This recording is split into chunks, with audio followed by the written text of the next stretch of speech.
Hello বন্ধুরা, আসসালামু আলাইকুম। আশা করি আপনারা ভালো আছেন। তো আজকে আমি আপনাদের সামনে একটা নতুন ভিডিও হাজির হলাম।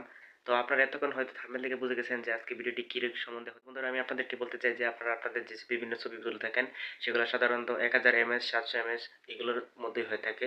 কোয়ালিটি তেমন ভালো থাকে না, ছবি তেমনগুলো ভালো দেখা যায় না।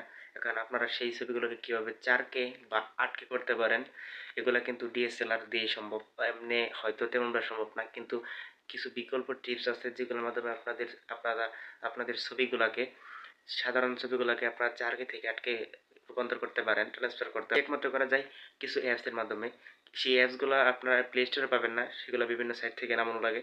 আমি আপনাদেরকে সুবিধার জন্য আমি আমার ডেসক্রিপশন বক্সে আমার টেলিগ্রাম চ্যানেলের লিঙ্কটি দিয়ে দিব। আপনারা সেখানে টেলিগ্রাম চ্যানেলে জয়েন হয়ে আমি আমার টেলিগ্রাম চ্যানেলের ভিতরে এই অ্যাপসের লিঙ্কগুলো দিয়ে দিয়েছি। আপনারা সেখান থেকে খুব সহজে আপনাদের ফোনে ইনস্টল দিয়ে আপনার 2K 4K ছবি খুব সহজে রূপান্তর করে নিতে পারেন। আশা করি আপনাদের কাছে ভিডিওটি ভালো লাগলো। ধন্যবাদ।